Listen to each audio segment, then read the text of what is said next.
به نام خالق هستی. 48 قانون قدرت. قانون 13.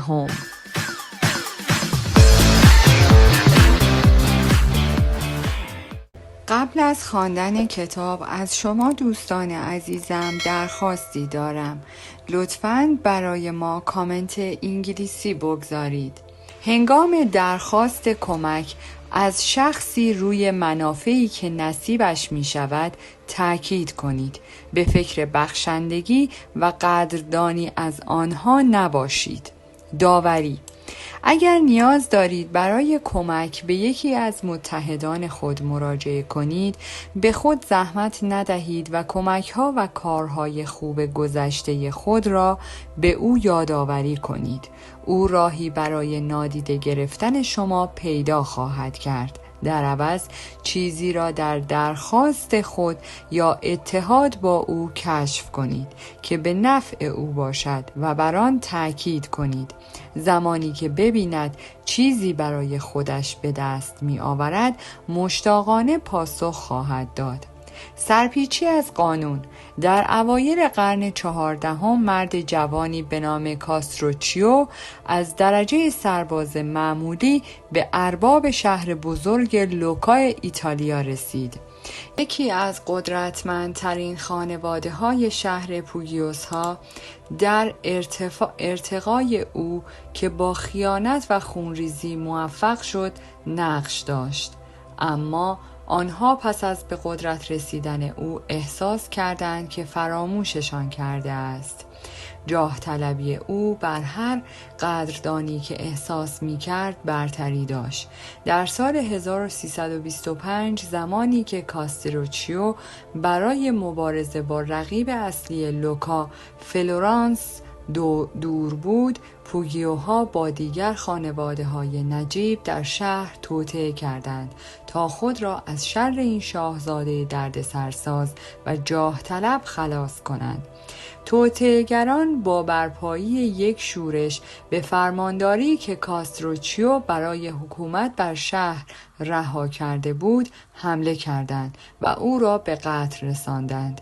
شورش ها شروع شدند و حامیان کاستروچیو پوجیو آماده نبرد بودند. اما در اوج تنش استفانو مسن‌ترین عضو خانواده مداخله و هر دو طرف را مجبور کرد سلاح‌های خود را زمین بگذارند. استفانو که مردی صلح طلب بود در این توطئه شرکت نکرده بود. او به خانواده‌اش گفته بود که این کار به یک حمام خون بیفایده ختم می شود. اکنون او اصرار داشت که باید از طرف خانواده شفاعت و کاستروچیو را متقاعد کند که به شکایات آنها گوش دهد و خواسته های آنها را برآورده کند. استفانو قدیمی ترین و عاقل ترین عضو قبیله بود و خانواده‌اش موافقت کردند که به دیپلماسی او اعتماد کنند تا سلاح‌هایشان را زمین بگذارند.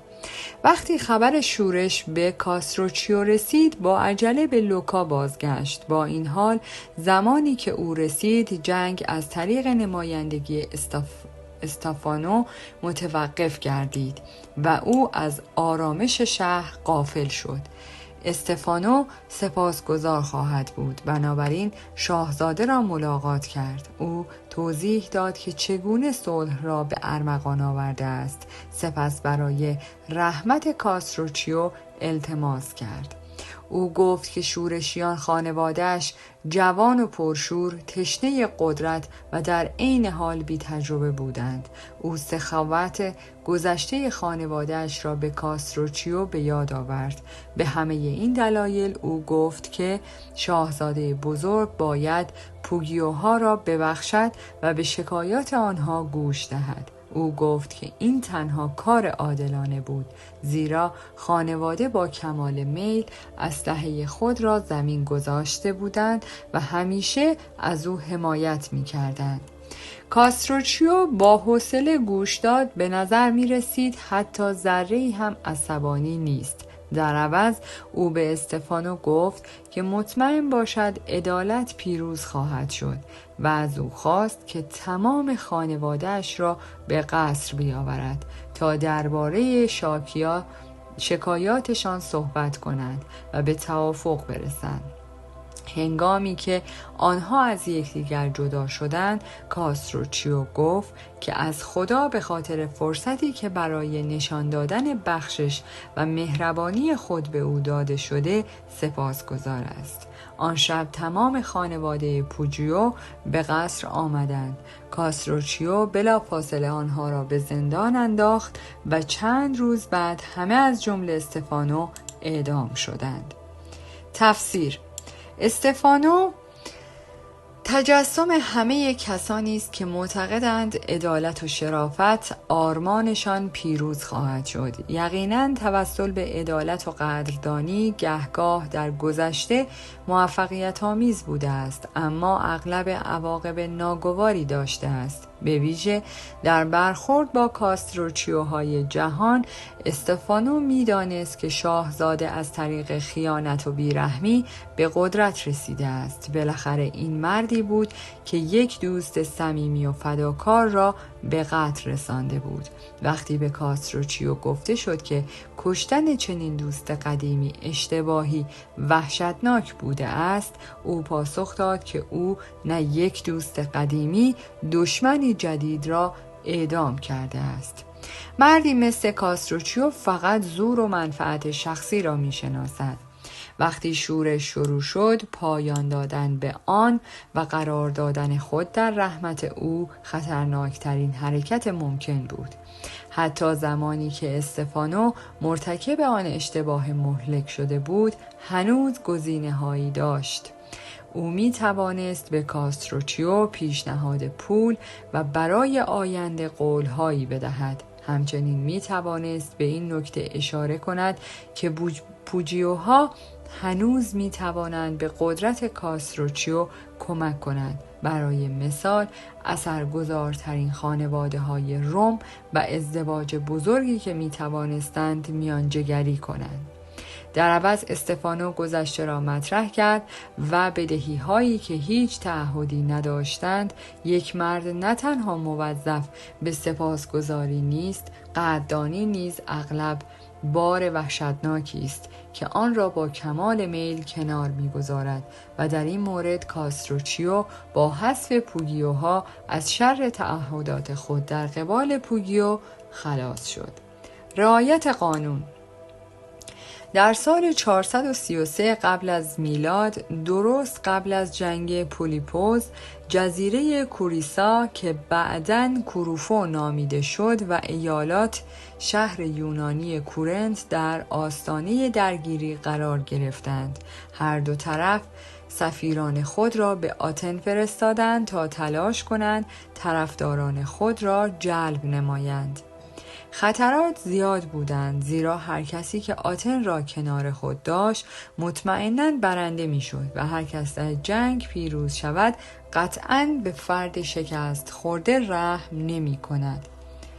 کوریسیرا اول صحبت کرد. سفیر این کشور با اعتراف به این موضوع شروع کرد که این جزیره قبلا هرگز به آتن کمک نکرده و در واقع با دشمنان آتن متحد شده بود.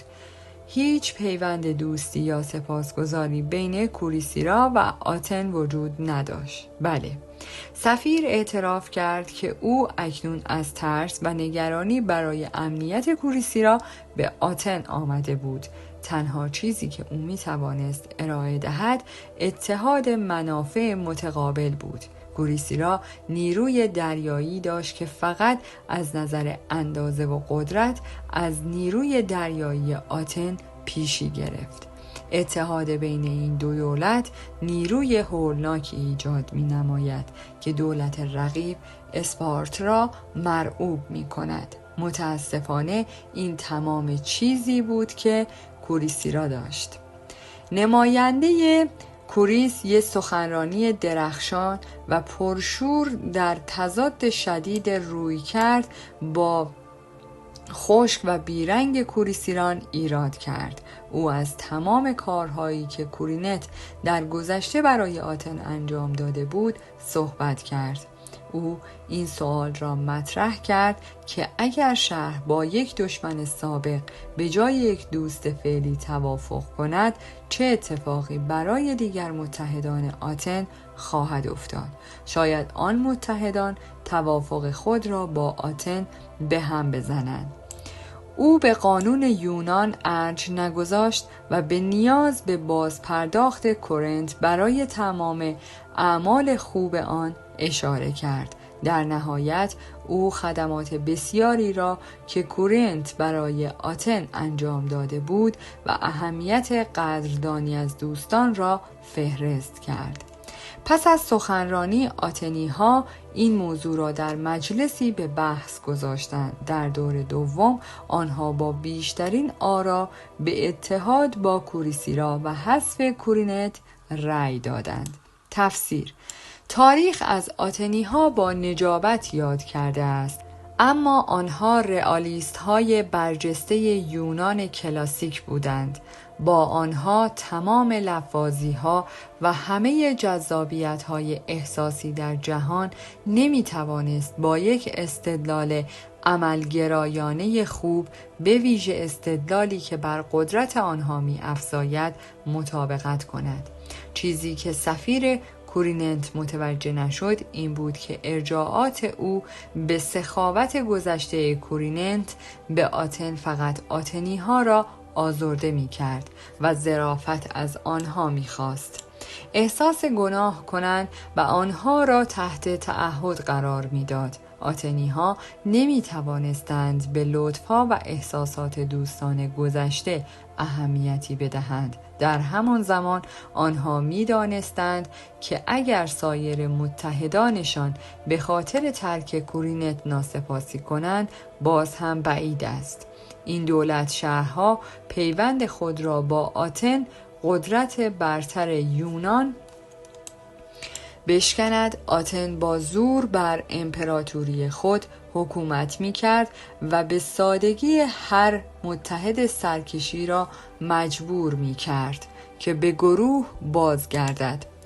وقتی مردم بین صحبت درباره گذشته و آینده یکی را انتخاب می کنند، یک فرد عملگرا همیشه آینده را انتخاب و گذشته را فراموش می کند. همانطور که کوریسیران ها متوجه شدند، همیشه بهترین کار این است که با یک فرد عملگرا صحبت کنیم. در نهایت بیشتر مردم به سرعت عملگرا هستند. آنها به ندرت برخلاف منابع شخصی خود عمل می کنند. همیشه این یک قانون بوده است که ضعیف باید تابع قوی باشد. علاوه بر این ما خود را لایق قدرت خود می دانیم.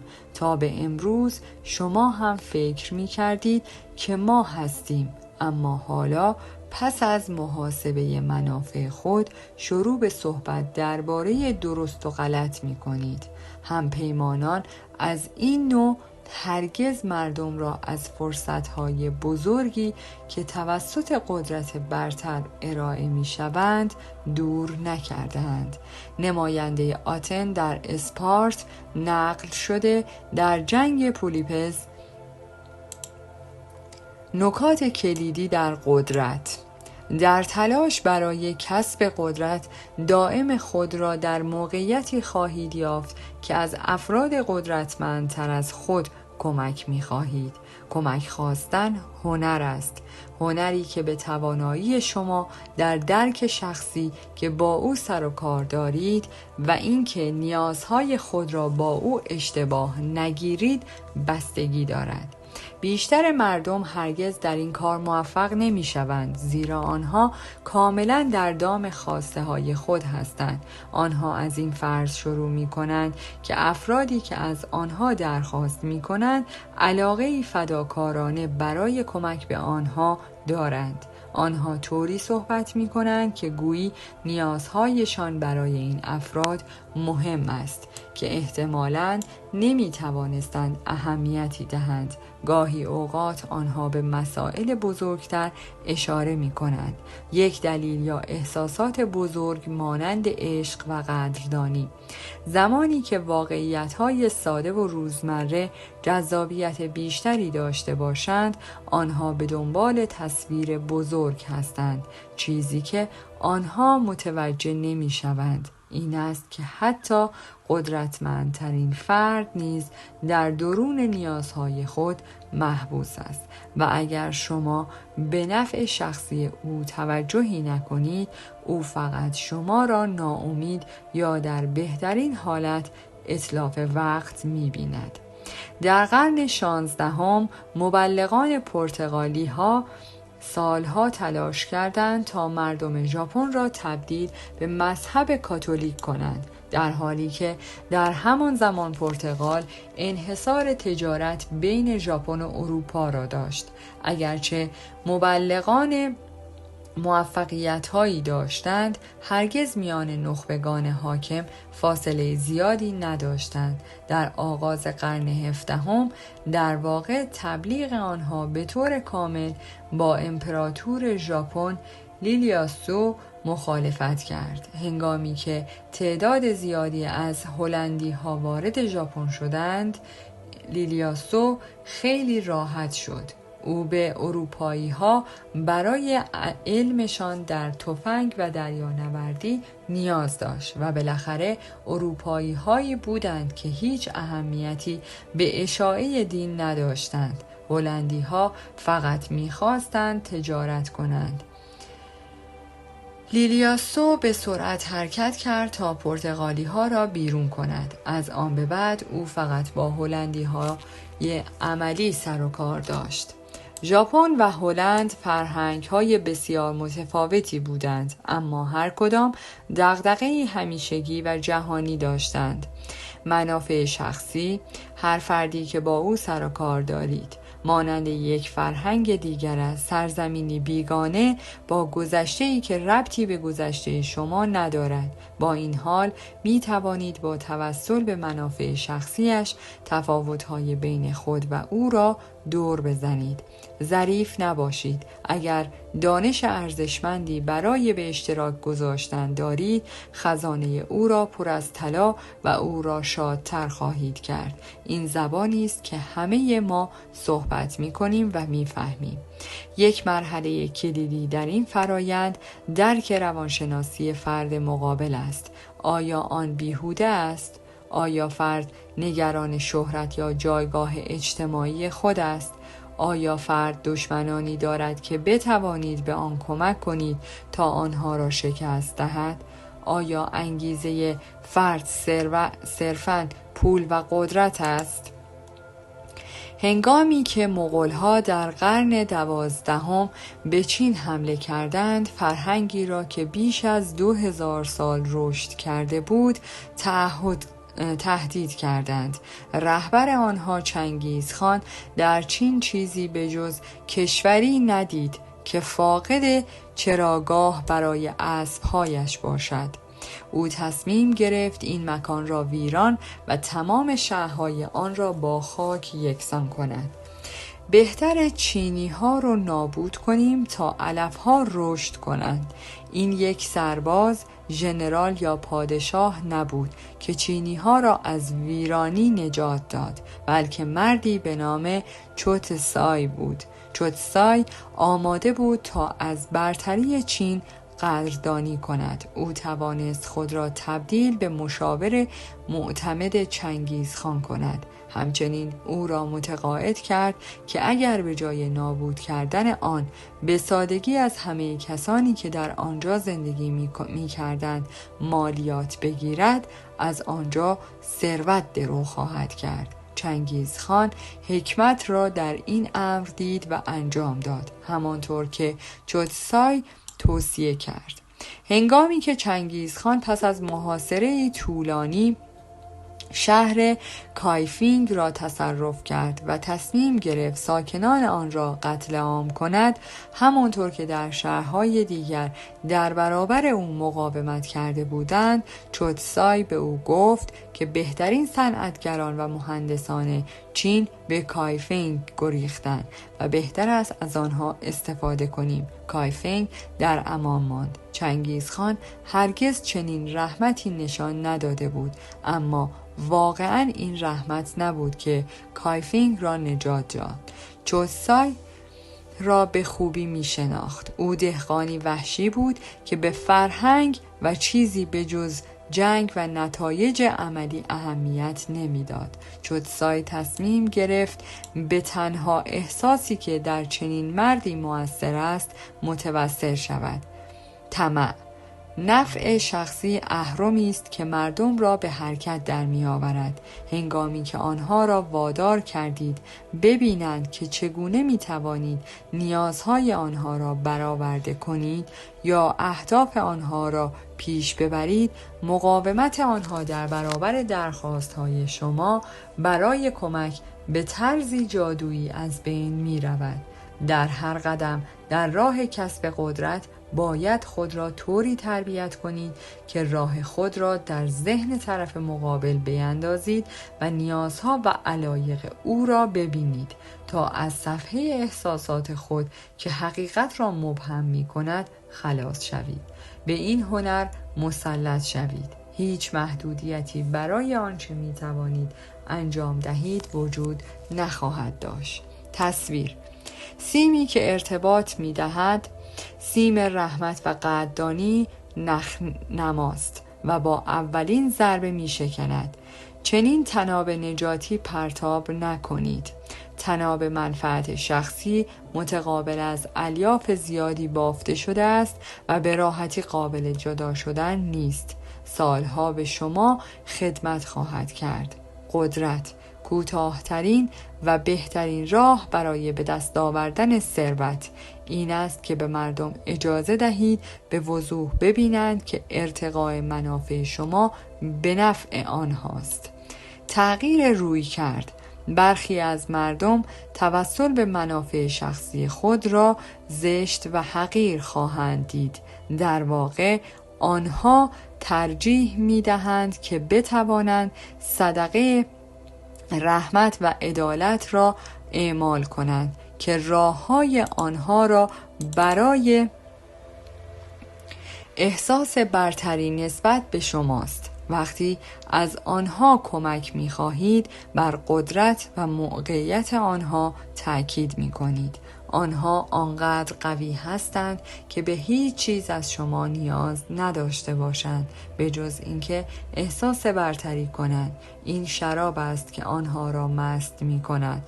آنها می میرند تا پروژه شما را تأمین مالی و افراد قدرتمندی را به شما معرفی کنند. البته به شرطی که همه اینها به صورت عمومی و برای یک هدف خوب انجام شوند. معمولاً هرچه عمومی تر باشد بهتر است. بنابراین نمیتوان از طریق نفع شخصی بدبینانه به همه نزدیک شد.